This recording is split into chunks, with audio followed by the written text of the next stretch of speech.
Hello বন্ধুরা, সবাই কেমন আছো? আশা করি সবাই ভালো আছো। সকালে কাজকর্ম সেরে ছেলেকে নিয়ে ব্যায়ামে যাব বেরিয়ে পড়েছি।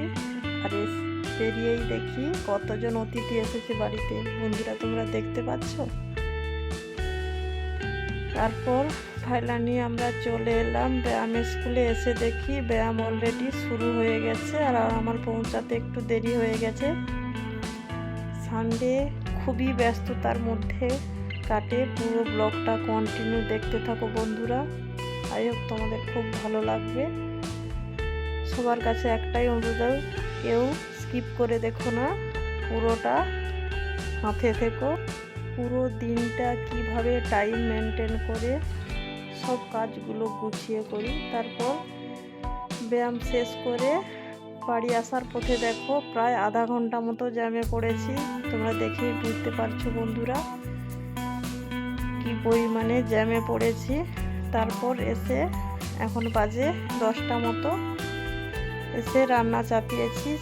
এটা কুমড়োর যে ডাঁটা হয় তার সবজি, আর চাল কলাই বেটে রেখেছি। ওই কুমড়ো ফুল আর সন্না ফুল একসাথে ভাজা করব। ভাতটা চাপিয়ে দিয়েছি। দেখতে থাকো বন্ধুরা কিভাবে ওই কুমড়ো ফুলের পোড়াটা বানাই। সবাই তো বেসন দিয়ে পুরোটা বেগুনির মতো ভেজে খেয়েছো, এটা একটা অন্য পদ্ধতিতে বানাচ্ছি। দেখো চাল কলাই একসাথে বেটে নিয়েছি, সাথে লঙ্কাও খানিকটা বেটে নিয়েছি। তারপর সামান্য একটু হলুদ গুঁড়ো আর কয়েকটা জিরা গুঁড়ো দিয়ে তারপর ফুলগুলো না আগে থাকতে ধুয়ে রেখেছিলাম, ওগুলো দিয়ে দিলে না অনেকটাই পাতলা হয়ে যাবে। তাই ওগুলোকে নিচড়ে ওর জলটা বের করে তারপর ওতে দিয়ে দিচ্ছি। আর যদি জল ওটার সময় দিয়ে দেই না, ওটা অনেকটাই পাতলা হয়ে যাবে। তারপর সবগুলো দিয়ে পরিমাণ মতো লবণ দিয়ে দিলাম, আর একা হাতে ক্যামেরাটা করছি। দেখতে থাকো, খানিকক্ষণ পরে মিক্সড করে আসছি। দেখো আমার পুরোটা মাখানো কমপ্লিট। এবারে কড়াইটা বসিয়ে দিয়েছি। তারপর কড়াইটা গরম হয়ে গেলে সামান্য কিছু তেল দিয়ে এবারে বড়ার আকারে ছোট্ট ছোট্ট করে শেপ দিয়ে নেব। গরম ভাতের সাথে বন্ধুরা কিন্তু জাস্ট অসাধারণ লাগে খেতে। বন্ধুরা, তোমরা একবার বাড়িতে ট্রাই করে দেখো, খুব টেস্টি লাগে। গরম গরম ভাতের সাথে যদি ভাজা হয় না, আর সামান্য একটু কাঁচা লঙ্কা কাঁচা পেঁয়াজ হলেই সব ভাত উঠে যাবে, আর কিছুই লাগবে না। উল্টে পাল্টে খুব হালকা আঁচে লাল লাল করে ভেজে নেব। আমি তো উনুনে রান্না করছি, খুব হালকা জ্বালন দিয়ে এগুলো ভেজে নেব। ওগুলো ওই সাইডে ভাজা হচ্ছে। এইদিকে দেখো ভাতটা আমার ফুট এসে গেছে। বড়াগুলো দেখো খুব সুন্দর লাল লাল হয়ে ভাজা কমপ্লিট। পুরো রান্নার ভিডিওটা তোমাদেরকে দেখাতে পারলাম না। তারপর দুপুরের খাওয়া দাওয়া শেষ করে কিছুক্ষণ বিশ্রাম করার পর বিকালবেলা চলে এসেছি ধান জমিনে নিড়ান দিতে। আর দিদিভাই নিড়ান দিচ্ছে, আমি আর আমারটা ক্যামেরাতে নিতে পারলাম না, আমি ক্যামেরাটা করছি। ওইদিকে দিদিভাই নিড়ান দিচ্ছে। আর এইদিকে তোমরা তো আগেই দেখেছো বাড়ির সবজি চাষ।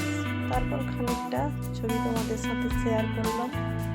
দেখে মনে হচ্ছে মাঠে কাজ করতে এসেছি, তাই না? তারপর বাড়ি চলে এসেছি। ছেলে বলছে আমাকে গাজরের হালুয়া বানিয়ে দাও, তাই 200 গ্রাম মতো গাজর নিয়েছি। ওটাকে ভালোভাবে গ্রেট করে নেব। আর একা হাতে ক্যামেরা করতে হয় তো খুব অসুবিধা হয়, পুরোটা হয়তো তোমাদের সাথে ঠিকভাবে দেখাতে পারি না। এই টাইমটা আমার ছেলে একটুখানি ক্যামেরা ধরে দিচ্ছিল, তাই আমি ভালোভাবে ওটাকে গ্রেট করে নিচ্ছি। গ্রেট করার পর আসছি, দেখতে থাকি বন্ধুরা। পুরোটাই আমার গ্রেট করা হয়ে গেছে।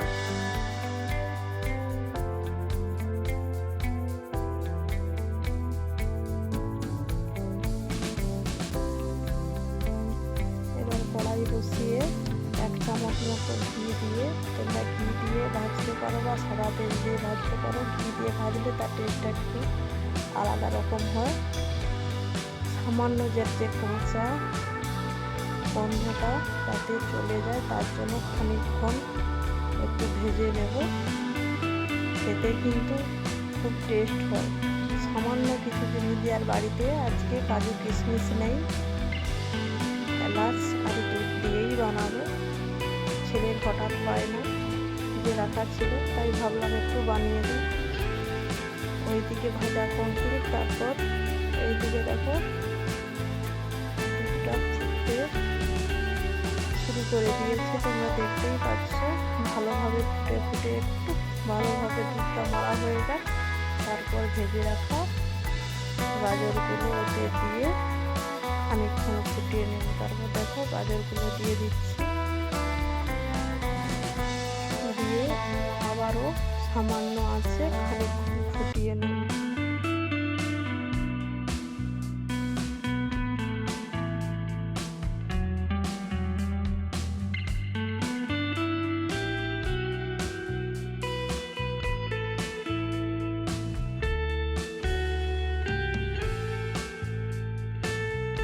কিন্তু প্রথম থাকতেই চিনিটা অ্যাড করিনি।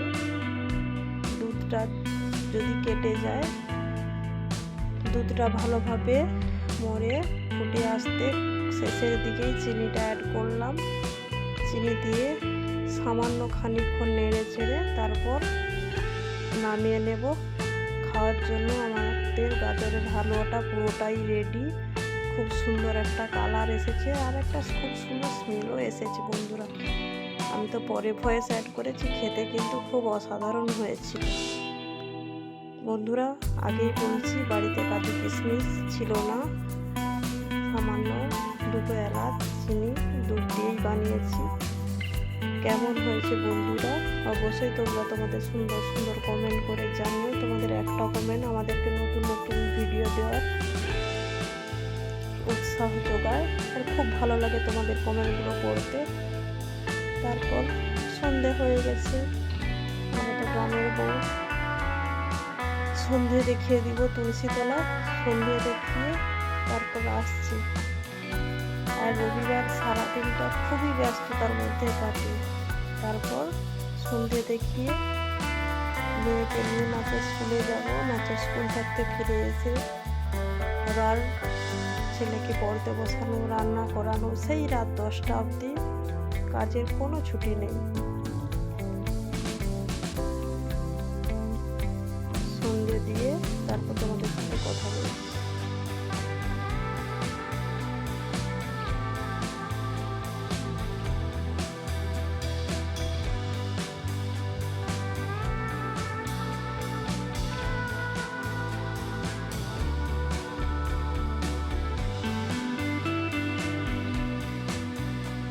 দিয়ে ছেলেকে খেতে দিয়ে তারপর মেয়েকে নিয়ে নাচের ক্লাসে চলে এসেছে। এখন বাজে 6:45। প্রথমে ম্যাম শেখাচ্ছে, আমার মেয়ের ব্যাচে যারা আছে তারা পরপর পেছনে শিখছে। নাচের স্টেপগুলো কেমন হয়েছে প্লিজ বন্ধুরা তোমরা তোমার কমেন্ট করে জানিও। আর আগের ভিডিওতে যে আমার মেয়ের নাচের ভিডিও পোস্ট করেছি, পুরো নাচের অরিজিনাল গানটা তোমাদের শোনাতে পারিনি, কারণ তোমরা তো জানো ইউটিউবের কিছু নিয়ম কানুন আছে, আমাকে অরিজিনাল সাউন্ডটা মিউট করতে হয়েছে। এটা আর পুরো করবো না, বাড়ি চলে এসেছি। ভিডিওটা কেমন লাগলো তোমরা জানিও। সবাই ভালো থেকো, সুস্থ থেকো, টাটা, বাই, গুড নাইট।